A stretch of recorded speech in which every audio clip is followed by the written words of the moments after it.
ہم ہر شعبے میں ہم بے ایمان ہیں. کیوں ہے؟ تعلیم کا شعبہ، اس میں سفارش اور سیاست ہے، سیاست کے اندر سیاست ہے، اور رشوت ہم لیتے ہیں، بے ایمانی ہم کرتے ہیں، جھوٹ ہم بولتے ہیں، دوسروں کو تکلیف ہم دیتے ہیں، دوسروں کے مالوں پہ قبضہ کر لیتے ہیں، یتیموں کا مال کھا جاتے ہیں، غریبوں کو تکلیف دیتے ہیں، مسکین مسافر محتاجوں کو ان کا حق نہیں دیتے، کسی کی مدد نہیں کرتے، اپنے لیے سب جمع کر کے رکھتے ہیں، اپنے سے آگے نہیں سوچتے. تو آپ یہ دیکھیے ایسے معاشرے جو ہیں وہ اگر آپ اتنے برے ہو رہے ہیں جس طرح سے نظر آ رہا ہے آپ کو، تو اگر آپ قرآن شریف پڑھیں تو اس میں جو قومیں اللہ تعالیٰ کی احکامات کو نہیں مانتی اور جو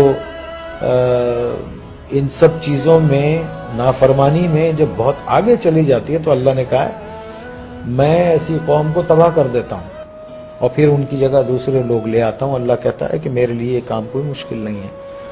تو جو لکھ پتی ہے وہ کروڑ پتی ہونا چاہتا ہے، جو کروڑ پتی ہے وہ اربوں پتی ہونا چاہتا ہے، جو اربوں پتی ہے وہ اس سے زیادہ پیسے والا ہونا. ایک آدمی جس کی تنخواہ 12,000 روپے مہینہ ہے، اس کے گھر کے اخراجات 80,000 روپے کے ہیں.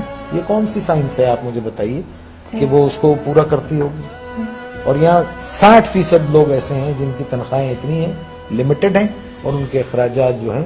تو پھر کیا کرتے ہیں آپ؟ شارٹ کٹس مارتے ہیں، شارٹ کٹس مارتے ہیں. اور ایک بات یاد رکھیے، دیکھیے اگر آپ نے اپنی اولاد کو حرام کھلایا نا، حرام، بے ایمانی، چوری چکاری، ان سب چیزوں سے، لوٹ کے یہ سب چیزوں سے کھلایا، تو وہ آپ کے پاس وہ سارا ویسے ہی نکل جائے گا. آپ دیکھیے کبھی جمع کر کے نہیں رکھ سکتا. اگر اس کے پاس رہے گا، جمع بھی ہوتا ہے، تو ایک ڈیزاسٹر ہوگا اور سب ختم ہو جائے گا. تو ہم کو ٹھیک ہونا چاہیے. ہم انسان ہیں، جانور نہیں ہیں. ہم کو صحیح ہونا چاہیے. ہم کو اس لیے دنیا میں نہیں بھیجا ہے کہ ہم دوسرے کے حقوق ماریں، چھین لیں لوگوں کو. 1200 روپے 800 روپے کے ایک موبائل کے لیے ایک جان لے لیتے ہیں ہم.